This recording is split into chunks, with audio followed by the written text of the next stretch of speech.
This is the Lily58. It's a custom mechanical split keyboard. I got one with chalk switches, which makes it very thin, around 1.5 inches thick if you include the rubber stops at the bottom.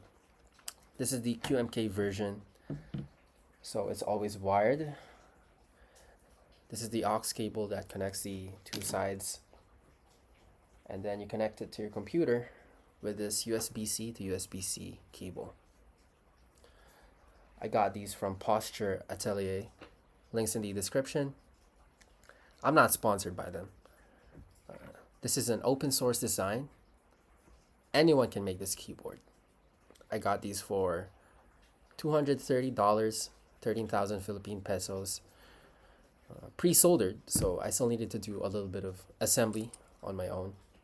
You can get it as low as $100 if you're willing to do all of the soldering. They come with the silent nocturnal switches, 35 grams of force. You can choose other switches. There you go. I've had these for 3 months, and I rate them a 9.5 out of 10. I only have 2 problems with them. And one, there's too many keys. And then number 2, the thumb cluster. Yes. So let's start with the number 1. Too many keys. This is a 58 key keyboard. And I'm specifically talking about these 2 keys right here. I think they're unnecessary. Also this one. A bit debatable, so we'll focus on these 2 right here. It's also present on the other side, these ones. Now these buttons are way too out of reach. Whatever functionality you're thinking of putting on them, it's not going to be something that you'll need on a regular basis. And if it is, then I'd wager that it's better that you put that on another layer. Maybe you have a use case for it. I tried to find one. I couldn't. Not that big of a deal though. Let's move on to the next problem, which is the thumb key. I would prefer something more like the ZSA Voyager. On the ZSA Voyager, there's another thumb key out here jutting out from the keyboard. Now I'll tell you my setup. This is my spacebar, and this is my shift key. And I rest my thumb on my spacebar. Now if I rest my hand on the keyboard, it looks like this. If you'll notice, it's angled out a bit, which defeats the purpose of an ortholinear keyboard. Now you might say, well, James, just rest your hand or your thumb on the outer key. And I'll tell you, it doesn't really matter where you rest your thumb here, because assuming that you use both of these keys on a high enough frequency, you will eventually angle out your hand so that you can switch between the 2 buttons faster. Besides that, I have nothing else to say. It's a great keyboard. It's light, it's portable, it's as big as my thumb. And it just works, which is the best thing that you can say about anything, really. Let's talk about the switches. So the silent nocturnal switches, they're light, they're quiet, and they're amazing to type on. These are my very first linear switches. There's the 20-gram version, and I wouldn't recommend that. Oftentimes, when I'm just resting my hand on the keyboard, sometimes I'll be pressing down the buttons without even realizing it. So with a 20-gram version, that would be more frequent, and honestly, it would be annoying. It's quiet, not dead silent, but quiet enough. For comparison, I have here my old laptop. It's an Asus VivoBook, or ZenBook, I don't know. The reference number is X540UP. it's quieter than this laptop. It's a $600 laptop from 2016.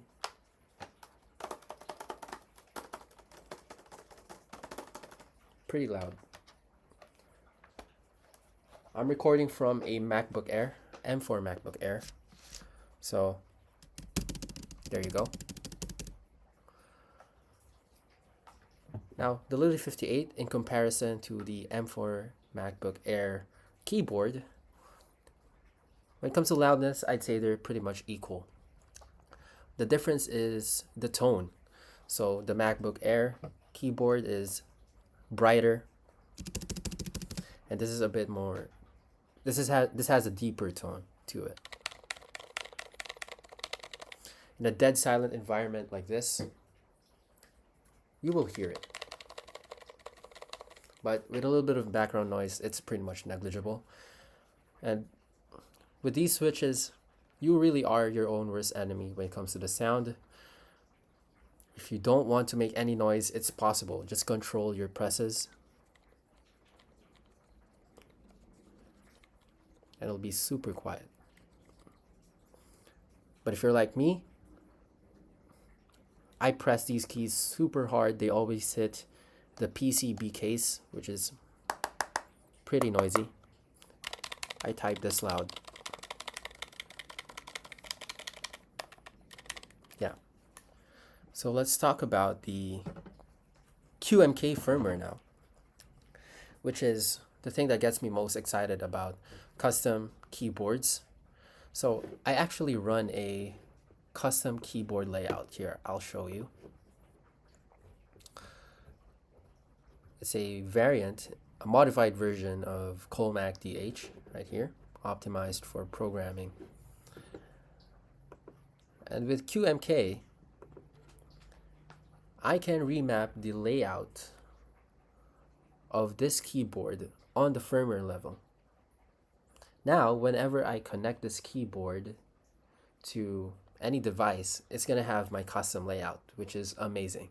Beforehand, I would have needed to do software remaps. So on Linux, it would be XKB configuration, and on macOS, it would be carabiner elements. And if you want a minimalist setup, maybe software remaps are the thing for you. But the added benefits of the hardware itself, with the ortholinear layout and split keyboard, it's worth it to me. So split keyboards aren't the only thing with QMK firmware. If you know the brand Keychron, they also make just your standard ANSI keyboards, the long ones with staggered keys, similar to a laptop keyboard, but with QMK firmware. So if you don't want to dive too deep into the rabbit hole, but you still want to do a little bit of keyboard remapping, there you go. When it comes to flashing the keyboard, it's pretty straightforward. So you take your USB-C. I'm not going to do a full tutorial here. I'm just going to tell you the general process. Take your USB-C, you connect it to your keyboard, connect it to your computer. Once your keyboard is turned on, you see this button right here. You press it and you hold it down for a couple seconds, and then that will enter bootloader mode. Now on your computer, File Explorer, Finder, another device will show up. It's a USB storage device. That is your keyboard in bootloader mode. Open that and then copy your compiled firmware onto the device. And then as soon as you paste it, bam, your firmware is flashed. And what compiled firmware am I talking about here? I'll show you my screen again. So here in my repository, this is my repository, James Regales Colejak. So scroll down, and here on the QMK section, I just have a script here that sets everything up for you. It downloads the QMK CLI, and then you also need to clone my repository for this, because that's where my configuration is. Here, Colejak keymap.c. This is my configuration. So you just execute the script. What the hell is happening? You execute the script and then it'll open up your file explorer in the directory where the compiled firmware is, and then you just copy that firmware onto your keyboard, and then there you go. Your keyboard is flashed. Then you repeat the process for the other side of the keyboard, and that's it. You don't have to worry about the firmware on this keyboard forever. And to bring it back, the Lily58 is a 9.5 out of 10. I have a couple of problems with it, but if I could live with this keyboard forever, I'd be fine with it. Does it warrant buying the ZSA Voyager, which is at least another $365? No. Will I still buy the ZSA Voyager? Probably. That's it. Thank you for watching. Oh, and